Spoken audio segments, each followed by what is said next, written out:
Good evening. My name is Ernie Wittenborn. I live at 3809 Waldenbrook Road, Greensboro. Thank you for the opportunity to speak with you concerning county redistricting.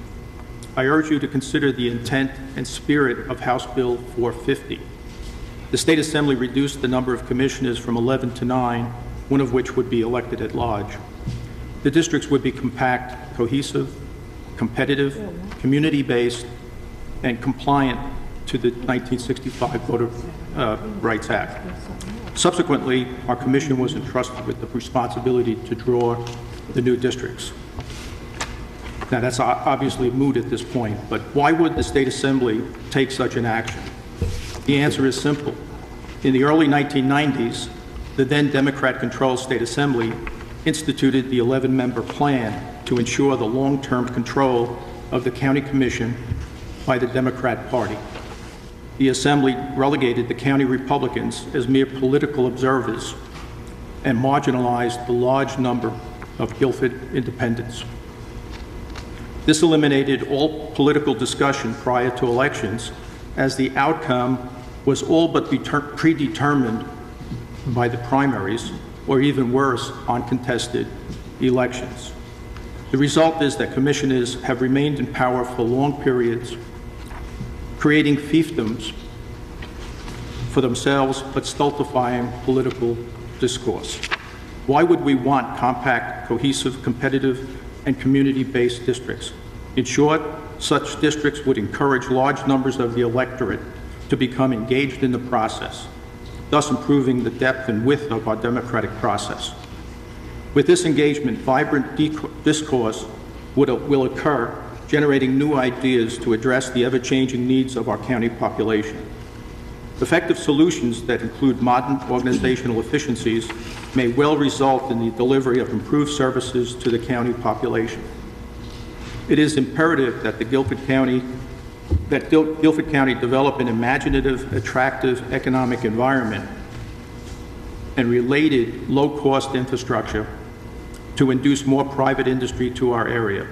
Such an environment would eliminate the need to use financial inducements for a few while increasing property taxes on the many. Reducing the number of commissioners will reduce the cost of county supervision, but more importantly will increase the communications between commissioners, reducing the current complexity and other barriers to reaching consensus among them. No retrogression is ensured. The State Assembly has now passed House Bill 719. It is far better than the current situation. I urge you, the members of the subcommittee, to embrace this law and move forward to its implementation with all due speed. It affords the citizens of Guilford County a dynamic political environment that will encourage large numbers of citizens to participate in our local political scene. Is this not your desired objective? Lastly, I would like to thank the commissioner or commissioners that informed the State Assembly of the machinations taking place here in Guilford County. Thank you so much. Thank you, Nick. I have been attending the county commissioners' meetings for about a year and have observed how cumbersome it is for the commissioners to get through the agenda. Even the public and media have expressed dissatisfaction with the effectiveness and cooperation of the 11-member board. At times, we, the public, are even embarrassed with the patrician antics, lack of civility, and even common courtesy of the board. We do not understand why Guilford County needs a board of 11 commissioners when larger counties have less. I and others agree with the ruling of the state legislature to reduce the number of commissioners to 9. This will reduce cost and improve the speed and openness of the decision process. The Board of Commissioners need to step up and consider the greater good of Guilford County as opposed to their personal candidacy and partisanship. Our county needs to be not redistricted in a way that is fair to all. We need to do away with what we have done in the past, as it has not and is not now working. Gerrymandered districts are not competitive. They do not lend themselves to any challengers. Who wants to run in a district where the percentage of one party so overwhelms the percentage of the other? This situation has led the board being dominated by one party.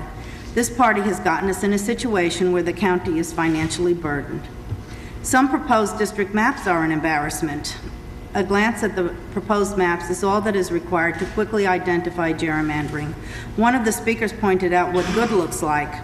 Chairman Alston's map illustrates what bad looks like. Bad can be measured by rambling district lines, distorted neighborhood patterns, and obvious selectivity to ensure a predetermined outcome of elections. There has been talk that the majority of on the board want to keep the number of commissioners to 11, and therefore will push for a referendum to be voted on during the municipal elections. This plan is unfair to a significant number of Guilford County residents, since there are no other elections planned for large areas of the county, for example, High Point. It is highly probable that these areas would have extremely low turnouts, and as a result, voters would be disenfranchised. In light of the new developments, I also would like to thank the commissioner or commissioners who alerted our state assembly leadership to the partisan manner that our commissioners were using in the redistricting process. And I really hope that you will implement this new map, and as Ms. Shaw says, move on. Thank you.